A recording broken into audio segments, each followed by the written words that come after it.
करें स्टार्ट।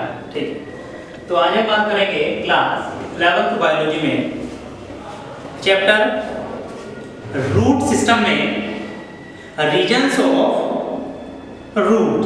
ठीक है, इसके बारे में कल भी हमने कुछ बातें डिस्कस कर ली हैं।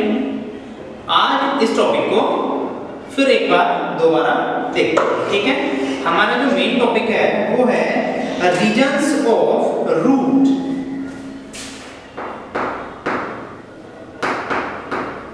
रीजन्स ऑफ रूट क्लियर है? रीजन्स ऑफ रूट का मतलब है कि जो रूट है, जड़ है, उसके क्षेत्र। ठीक है, मूल के क्षेत्र। हम एक बात ये भी जानते हैं कि हमने रूट को जड़, मूल ये सभी शब्द कहे। ठीक है, तो कल मैंने बता दिया था कि हम किसी भी रूट के रीजन्स अगर देखते हैं तो हमें 4 रीजन्स दिखाई देंगे, जिसमें से सबसे पहला रीजन होता है रूट कैप।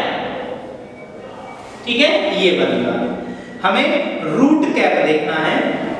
उसके अलावा दूसरा इसमें पार्ट होता है जोन ऑफ सेल फॉर्मेशन। देखते हैं, जोन ऑफ सेल फॉर्मेशन। ठीक है, कोशिका निर्माण प्रदेश। थर्ड होता है zone of cell elongation. Zone of cell elongation. ठीक है, और फोर्थ होता है zone of cell maturation. Zone of cell maturation. ठीक है, किसी भी रूट के हमें 4 रीजन दिखाई देंगे, ये 4 रीजन दिखाई देंगे। एक तो रूट कैप, एक zone of cell formation, zone of cell elongation, zone of cell maturation. ठीक है, ये हमें चीजें दिखाई देंगी किसी भी रूट में। इतनी बात सबको समझनी है। ठीक है, इन चारों चीज को हम एक डायग्राम के रूप में देखते हैं। देखते हैं भाई,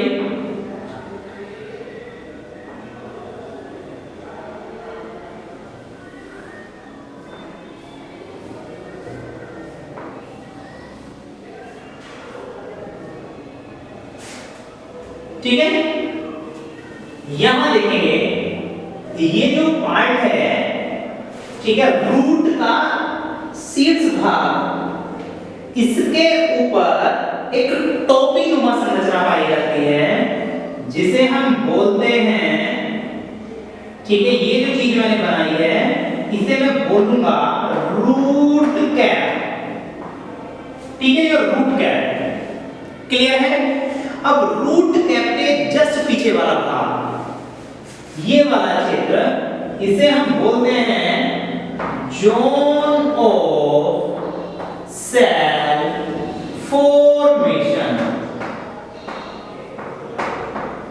ठीक है, ये जोन ऑफ सेल फॉर्मेशन है। ठीक, इससे पीछे का जो भाग होता है वो होता है जोन ऑफ सेल इलोंगेशन। ठीक है, अगर मैं इसे यहां तक मानता हूं तो ये वाला जो पार्ट होगा वो होगा जोन ऑफ सेल इलोंगेशन। ठीक है, क्लियर है। और ये वाला जो भाग कहलाता है वो कहलाता है जोन ऑफ सेल मैच्योरेशन। ठीक है भाई, यहां तक बात समझ में आ रही है। और अगर हम ध्यान देंगे, जो रूट हेयर है, ठीक है, जो रूट हेयर होते हैं वो जोन ऑफ, मान लो यहां तक हमारा ये पार्ट आया है, यहां से यहां तक जोन ऑफ सेल फॉर्मेशन, यहां से यहां तक जोन ऑफ सेल इलोंगेशन, यहां से यहां तक जोन ऑफ सेल मैचुरेशन।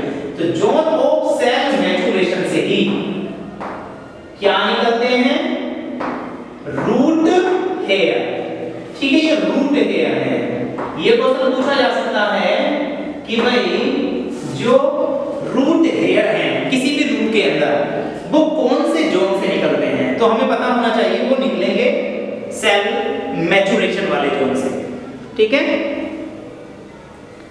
ध्यान देंगे जो मैचुरेशन वाला भाग है उसी से रूट हेयर निकलते हैं और उसी से निकलती हैं लेटरल रूट्स। ठीक है, अर्थात जो जड़ों की साइड में छोटी छोटी जड़ें निकल आती हैं ये। अब इन्हें हम एक एक करके रूट कैप को, सेल फॉर्मेशन को, सेल इनोवेशन को, सेल मैचुरेशन को एक एक करके देखते हैं। सबसे पहला रूट कैप। ये जो रूट कैप वाला भाग है इसे देखते हैं ये क्या कार्य करता है और ये है क्या।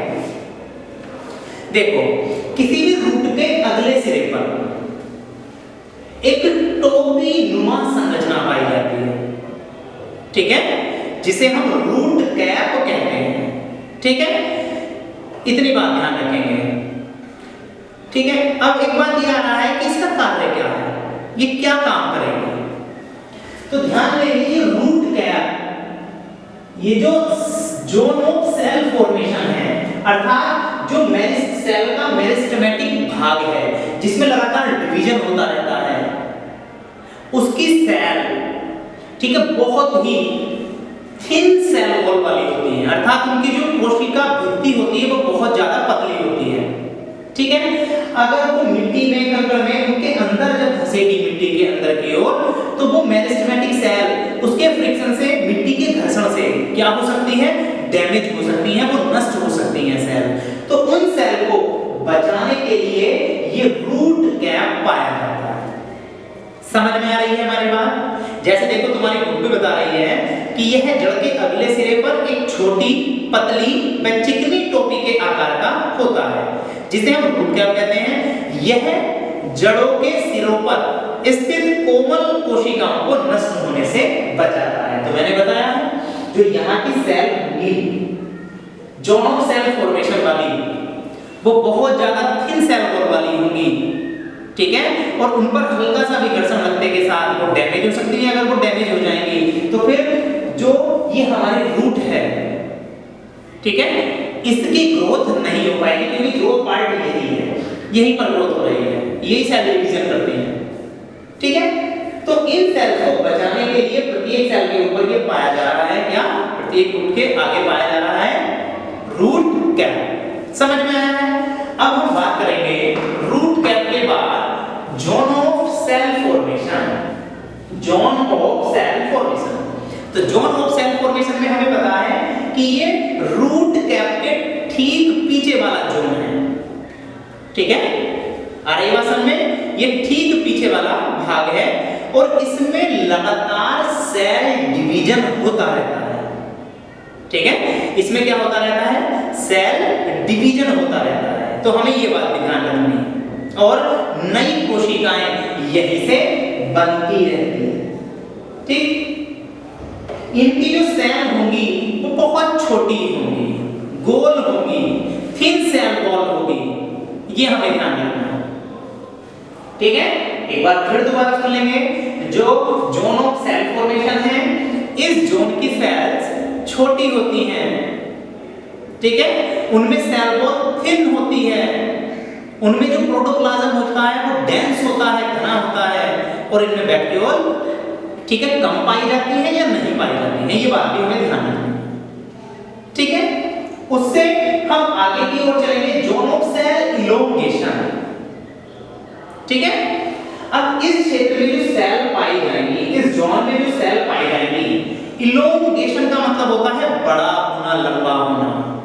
ठीक है, तो इस जोन की जो सेल होंगी वो कैसी होंगी, इलोंगेटेड होंगी, अर्थात लंबी होंगी। ठीक है, आ रही है बात समझ में।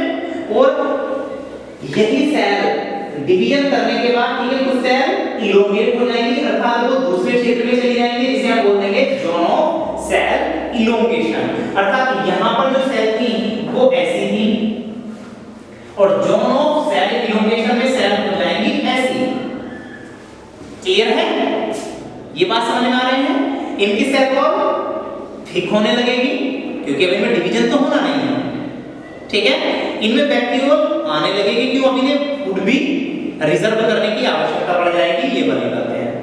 अब उसके बाद आ जाएगा जोन ऑफ सेल मैच्योरेशन। तो यही जो सेल है वो इस क्षेत्र में जाने के बाद मैच्योर हो जाएंगी और उनका डिफरेंशिएशन होने लगेगा, अर्थात यहीं से मैच्योर होकर वो सेल जाइलम बनाएंगी, जिसका जो काम होगा अब यहां पर इस क्षेत्र में उन सेल को वो काम सौंप दिए जाएंगे, ठीक है। जैसे देखो लिखा है जो जोन ऑफ सेल मैच्योरेशन है, ये जोन ऑफ सेल इलोंगेशन के ठीक पीछे का भाग है और इस प्रदेश में कोशिकाएं विभिन्न कार्य करने के लिए क्या करती हैं, कायांतरित करती हैं, अपना रूप बदल लेती हैं। आ रही है बात समझ में?